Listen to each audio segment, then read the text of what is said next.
자, 우리 하나님 말씀 보도록 하겠습니다.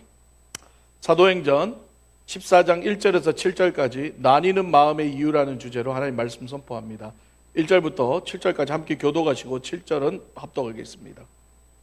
이에 이고니온에서 두 사도가 함께 유대인의 회당에 들어가 말하니 유대와 헬라의 허다한 무리가 믿더라. 그러나 순종하지 아니하는 유대인들이 이방인들의 마음을 선동하여 형제들에게 악감을 품게 하거늘. 두 사도가 오래 있어 주를 힘입어 담대히 말하니 주께서 그들의 손으로 표적과 기사를 행하게 하여 주사 자기 은혜의 말씀을 증언하시니 그 시내의 무리가 나뉘어 유대인을 따르는 자도 있고 두 사도를 따르는 자도 있는지라. 이방인과 유대인과 그 관리들이 두 사도를 모욕하며 돌로 치려고 달려드니 그들이 알고 도망하여 루가오니아의 두 성 루스드라와 더베와 그 근방으로 가서 거기서 복음을 전하니라. 아멘. 자, 오늘은 통독에 맞추어서 이제 사도행전 14장 말씀으로 함께 은혜를 나누겠습니다. 사도행전에 대해서 이미 수요 말씀 강해 시간에 우리가 많이 말씀드렸기 때문에 사도행전에 관한 개요에 대해서는 따로 말씀 안 드리고 바로 본론 중심으로 말씀을 전하기 원합니다. 자, 오늘 본문은요, 안디옥 교회로부터 파송받은 사도 바울과 바나바의 전도 여행 중에 일어난 일에 관한 기록입니다. 자, 바울과 바나바는 비시디아 안디옥을 걸쳐서 오늘 이고니온이라는 지역에 와서 유대인 회당에서 복음을 전하기 시작합니다. 함께 1절 봅니다. 이에 이고니온에서 두 사도가 함께 유대인의 회당에 들어가 말하니 유대와 헬라의 허다한 무리가 믿더라. 자, 지금 이고니온이라는 도시는요, 지금의 꼰야라는 도시로서 터키에서 5번째 안에 드는 대도시입니다. 바울과 바나바는요, 이고니온에 도착하자마자 어디에 들어가나요? 회당에 들어갑니다. 우리가 바울의 이 전도 방식을 살펴보면은 새로운 도시에 갈 때마다 유대인들의 모이는 회당에 찾아가서 사도 바울이 복음을 전한 걸 볼 수 있었습니다. 그 이유는 뭘까요? 이 회당에 있는 유대인들은 구약 성경의 배경을 너무나 잘 알고 있는 사람들이기 때문이죠. 사실 구약 성경의 핵심은 누군가요? 바로 예수 그리스도죠. 그래서 복음을 전하는데 결정적인 역할을 했던 곳이 바로 회당이라는 장소였습니다. 더구나 이 회당은요, 유대인들이 늘 함께 모이는, 사람이 많이 모이는 곳이며 그곳에서는 낯선 사람이라 할지라도 랍비, 즉 율법에 대해 능통한 사람이 이야기를 하게 되면요, 늘 말씀 전할 자격을 줘요. 거기서 말할 수 있도록. 근데 사도 바울은 어떤 사람이었어요? 아주 율법에 능통한 사람이었죠. 그래 사도 바울이 얘기한다 그러면 얼마든지 그 자리를 내주는 거예요. 그런데 사도 바울이 뭘 얘기해요? 율법은 얘기하지 않고 복음만 얘기한다는 거죠. 예. 어쨌든 간에 그곳에서 복음을 전하면서 많은 이방인들이 예수를 믿기 시작한 것도 바로 이 회당에서 사도 바울이 전했던 복음을 듣고 회심을 했기 때문이라는 거죠. 그런데 문제는 이 회당에서 복음을 전할 때 복음을 영접하고 회심하는 사람도 있지만 반대로 어떤 사람도 있어요? 그렇게 복음을 받아들이지 못하고 회심하지 못하고 오히려 반대하는 사람들도 있었다라는 것이죠. 자, 2절 봅니다. 그러나 순종하지 아니하는 유대인들이 이방인들의 마음을 선동하여 형제들에게 악감을 품게 하거늘. 자, 오늘 지금 본문을 보면 복음을 반대하고 복음을 반대하고 사람들을 이간질하여 선동하고 형제들에게 악감정을 품게 하는 사람들이 어떤 사람들이라고 그래요? 순종하지 않는 유대인들이다라고 얘기하고 있습니다. 그렇습니다. 순종하지 않는 사람들은요, 바울과 바나바가 전하는 복음을 받아들이지 않고 오히려 자신들의 신념과 율법과 자신들이 바라고 원하는 메시아를 기다리는 사람들이었다는 거죠. 여전히 사도 바울의 복음을 믿지 않는다는 거예요. 당연히 예수 그리스도도 신으로서 인정을 안 한다는 거죠. 사도행전은 다른 말로 하면 성령행전이라 할 정도로 성령의 역사와 복음이 전파되는 모습들을 많이 보여주는 성경입니다. 그리고 사도 바울과 그의 제자들이 성령의 이끄심에 따라 순종하면서 보여지는 역사들을 보여주는 게 우리가 사도행전이라고 하죠. 그들을 통해 성령의 역사가 일어났던 이유는 무엇일까요? 그들이 능력이 많아서요? 그들이 기도를 많이 해서요? 아니지요. 그들 안에 있는 성령께서 시키는 대로 순종을 잘했기 때문이라는 거예요. 할렐루야. 순종을 잘하니 그 순종한 대로 성령께서 역사를 일으켰다는 거죠. 때로는 이적을 보여주고, 때로는 표적을 보여주고, 때로는 그런 거 없이 예수 믿으세요라고 말만 전했어도 5천 명이 회심을 하는 역사가 일어나는 그런 일들이 사람이 할 수 없는 바로 성령의 놀라운 역사가 일어났다는 거예요. 3절을 봅니다. 두 사도가 오래 있어 주를 힘입어 담대히 말하니 주께서 그들의 손으로 표적과 기사를 행하게 하여 주사 자기 은혜의 말씀을 증언하시니.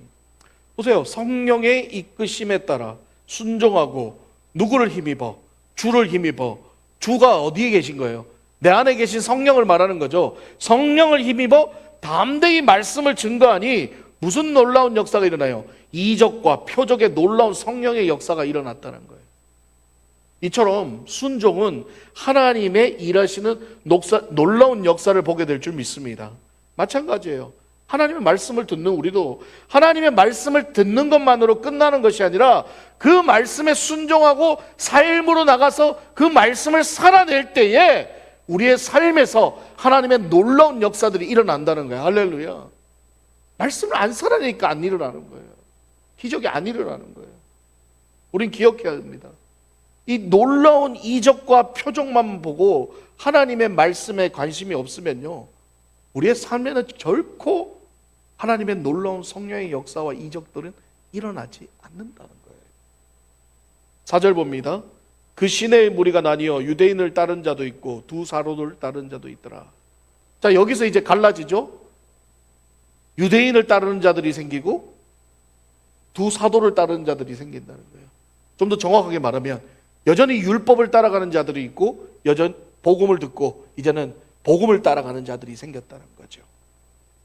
같은 복음을 듣는데도 왜 유대인 율법을 따르는 자들이 있고 왜 사도 바울 사도들을 따르는 자들이 있을까요? 그 이유는 뭐냐 하면 말씀에 관심이 없기 때문에. 눈에 보이는 이적과 기사와 표적에는 관심이 있지만 오히려 하나님의 말씀에는 관심이 없는 거예요. 하나님의 말씀에 순종하지 않기 때문에 그렇게 나뉘는 거예요. 사도행전을 보면 예수님의 제자들과 성도들에 의해 복음이 전해지면서 늘 동반되는 것이 뭐였어요? 이적과 기사였어요. 안전뱅이를 일으키고 죽은 자를 살리고, 그리고 항상 뭐가 있었어요? 그 앞에 하나님의 말씀이 먼저 전해졌다. 하나님의 메시지가 항상 있다는. 그런데요, 그 시대에도 우리가 사도행전을 함께 공부했지만 그 시대에도 마술사들이 존재했다는 거예요. 이적과 기사는 마술사들도 한다는 거예요. 네. 무슨 힘을 빌어서 하는지 모르겠지만 그들도 안전뱅이 일으키고 병자도 일으키고 그들도 다 그런 이적은 보여준다는 거죠. 그러나 그것 보는 것만으로 그들의 마음이 변화되고 하나님 앞으로 회심하는 마음들을 가졌냐? 그렇지 않다는 거예요. 여러분, 여러분, 이적과 기사, 그런 눈에 보이는 그런 현상을 통해서 사람이 변화되는 거 아닙니다. 오늘날도 마찬가지지요. 오늘날도. 제가 지난번에도 설교 얘기했지만 여러분, 무당도 작두 타잖아요. 작두에 올라가서 펄쩍펄쩍 뛰는데 발 안 다치잖아요. 그거 기적 아니에요? 기적이죠. 불구덩이를 막 뛰댕기는데 발이 하나도 되지를 않아. 여러분, 무당도 사람 고칩니다. 아픈 사람들 굿해가지고 후닥거려서 아픈 병도 고쳐요. 네. 스님들도요, 공중부양하는 스님들도 있어요. 붕 뜨는 사람, 2cm, 3cm씩 뜨는 사람들이 있어요. 그걸 어떻게 설명할 거예요? 그건 뭐 성령의 역사요? 아니죠. 마귀도 역사한다는 거예요. 여러분, 마귀도 역사해요. 이적과 기적, 그런 눈에 보이는 그런 것들은 마귀도 역사합니다. 그러니까 그런 거 가지고 사람들이 복음을 받아들이고 회심하고 그러지 않는다는 거예요. 결국 우리를 회심시키고 우리를 회개시키고 우리를 하나님으로 돌릴 수 있는 것은 오직 말씀밖에 없음을 믿습니다. 할렐루야. 하나님의 말씀의 능력이에요. 말씀의 능력이다. 오늘도 바울과 바나바가 전하는 복음의 메시지에는 관심이 없고 이적과 기사에만 관심 있는 사람들은 결국 회심하고 예수를 영접하는 것이 아니라 오히려 유대인들의 편에 서서 복음을 방해하고 있다는 거예요. 오늘날도 마찬가지죠. 교회 중에는 많은 교파들이 있습니다. 장로교, 침례교, 성결교, 감리교, 오순절. 이 교파들 중 성도수로 따지면 가장 많은 수를 가지는 교파들이 침례교와 오순절이죠. 미국엔 침례교가 엄청 많잖아요. 예. 특히 오순절 쪽은 또 뭐예요? 신유, 은사 이런 쪽으로 강하죠. 그러다 보니까 사람들이 엄청나게 모여요. 하여튼 그런 거 하는 데는 잘 모여요. 많이 모여요. 예. 저도 여기서 장풍 좀 쏘고 여기서 막 좀 죽은 자 살리고 이러면 우리 교회 금방 부흥될 것 같긴 한데 하나님이 왜 나한테 그런 능력을 주셔? 생각해 보세요. 이 바닥 좁은데 소문 금방 나잖아요. 오유, 알칸사에 새로 오신 목사님이 안수하면 죽은 자도 벌떡벌떡 일어나고 막 벌써 몇 명 죽은 사람 살아났다 이러나 그러면요, 암 걸린 사람 다 고친다 그러면요, 여기 꽉 차요. 꽉 차. 그냥 꽉 차가지고 그냥 막 귀신 쫓고 자, 암 걸린 사람 손 드세요. 지금 주님께서 치료하셨습니다. 막 이런 거 하고 이러면은 난리 날 거예요. 예. 한국의 여의도의 한 교회는 성도수가 전 세계에서 가장 많은 교회라죠. 한 교회 성도수가 70만 명이라 그러니까 이 말이 되냐고요. 상상도 할 수 없는 숫자죠. 물론 성도수가 많은 게 잘못된 건 아니에요. 그러나 또 성도수가 많다고 무조건 또 좋은 것도 아니라는 거예요. 여러분, 사도행전의 초대교회를 보십시오. 수십만 명의 대형교회가 존재했다는 얘기가 있나요? 없죠. 왜 그럴까요? 사도 바울 및 제자들이 한 교회에 정착해서 거기서 대형교회 만든 사람들이 없다는 거예요. 그렇죠? 고린도 교회 만들고 또 떠나고 여기 교회 디모데 교회 만들고 떠나고, 늘 하나님은 교회 만들고 보내고 교회 만들고 보내고 이렇게 리더를 세우고 하나님 또 떠나게 하는 거예요. 왜? 또 다른 복음을 전하는 지역에 또 가서 또 교회를 세우려고. 그러니까 건강한 교회는요, 한 교회가 이렇게 큰 교회가 되는 게 아니라 계속 나누어져서 복음이 전파되고 교회가 세워지고 또 세워지고 또 세워지는 게 하나님이 원하시는 교회라는 거예요. 할렐루야. 네. 왜 그랬을까요? 만약에 사도 바울도 오늘처럼 한 곳에 정착해가지고요, 계속 사람들 끌어모으잖아요. 유명한 사도 바울이라고 막 전국에서 찾아오기 시작하잖아요. 그러면요, 아마 여의도 큰 교회 같이 대형 교회 됐을 거예요. 그러나 사도 바울은 그렇게 하지 않았다. 성령의 이끄심에 따라 가라면 가고 서라면 서고, 헤어지기 아쉽지만 또 성령이 보내면 또 가는 거예요. 결국은 마지막에 어떻게 해요? 로마에 자기 죽으러 갈 줄 알면서도 거기까지 가는 게 왜 그래요? 성령의 이끄심에 순종했기 때문이라는 거예요. 그렇습니다. 이게 바로 성경이 말하는 교회의 모습이라는 거예요. 하나님이 원하시는 교회는요, 스타 목사 한 사람이 교회의 주인이 되어서 대형 교회로 이루어져 가지고 교회 안에서만 그냥 우리 목사님 이러면서 바라보면서 천국 이루는 게 하나님 원하는 교회가 아니라는 거예요. 교회의 머리 되시고 주인 되시는 바로 예수 그리스도가 주인이 되어서 그런 교회들이 곳곳에 세워지고 그분 뜻에 순종하는 리더들이 세워져 가는 교회가 바로 건강한 교회의 모습이라는 거예요. 할렐루야. 그래서 베드로 교회가 세워지고 바울 교회가 세워진 게 아니라 그냥 초대 교회가 세워졌다는 거예요. 오히려 그들은 미랄처럼 복음을 전하다가 순교하며 썩어진 씨앗이 되었지만 그 복음의 씨앗은 오늘날 저와 여러분에게까지 왔다는 거예요. 수천 년 동안. 할렐루야. 만약에 사도 베드로가 대형 사도 바울 교회를 세웠으면 우리한테 복음이 왔을까요? 거기서 끝났겠죠. 그러나 그러지 않고 복음은 계속 전해졌다는 거예요. 사랑하는 여러분, 우리가 살아가는 신앙의 중심은 하나님의 말씀이 되어야 될 줄 믿습니다. 우리 눈에 보이는 화려한 이적과 기사와 표적, 아니면 우리가 이 땅에 살아가는 복이 중심이 되어서는 안 된다는 거예요.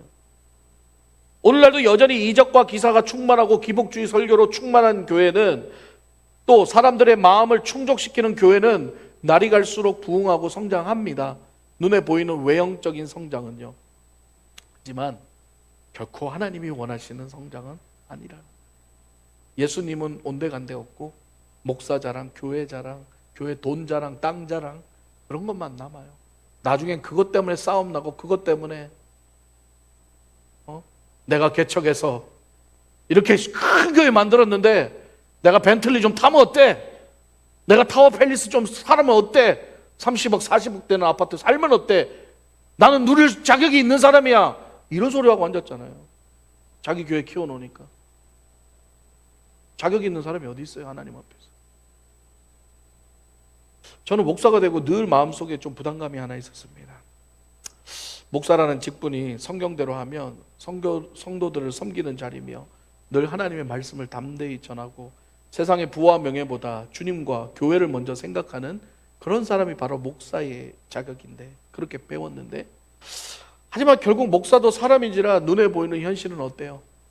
대형 교회 담임 아니면 최소한 200~300명 되는 교회에 담임만 돼도 경제적으로 전혀 걱정 안 하고 부교육자 쓰면서 편하게 사람들에게 존경받아가며 목회할 수 있는 그런 모습이 눈에 보이는데, 가끔 가면 그런 자리가 부러울 때가 있었어요.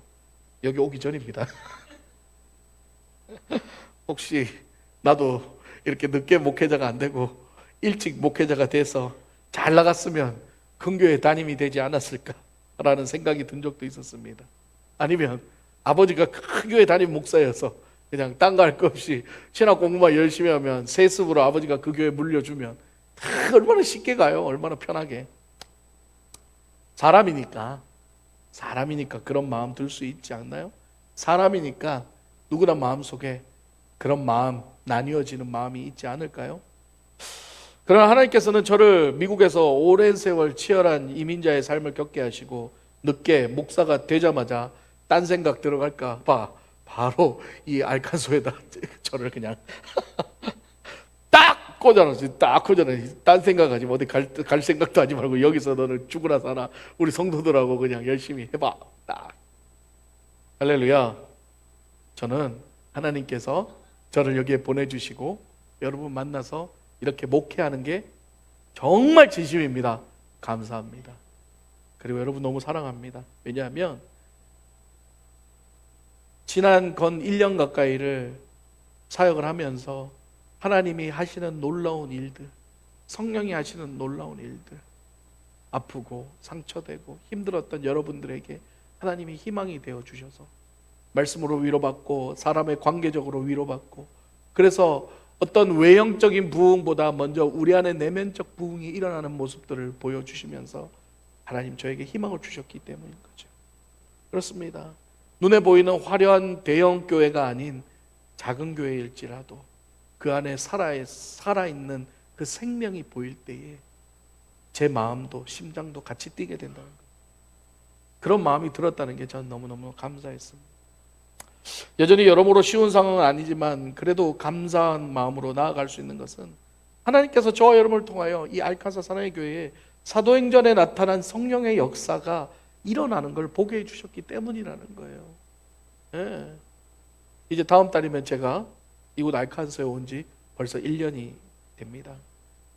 설교를 준비하면서 참 지난 시간들을 돌아보니까 참 저 자신이 정말 정신없이 달려왔던 것 같아요.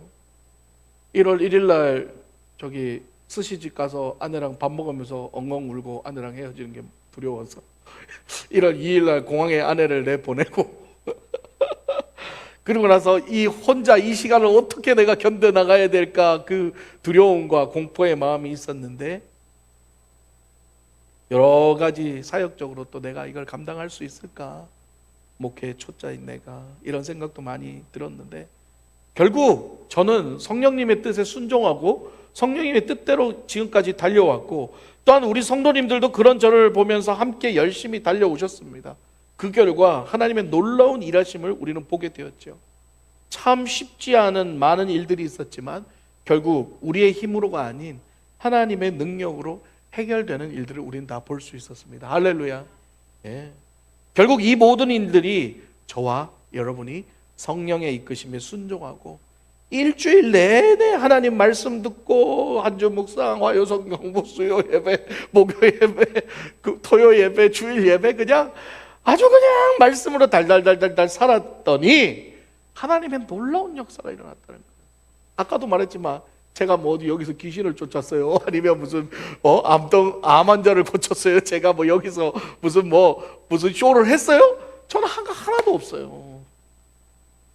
제가 한 거라고는 열심히 그냥 밥 먹고 말씀만 죽으라고 말씀만 죽으라고. 눈 뜨면 말씀 준비해야 돼.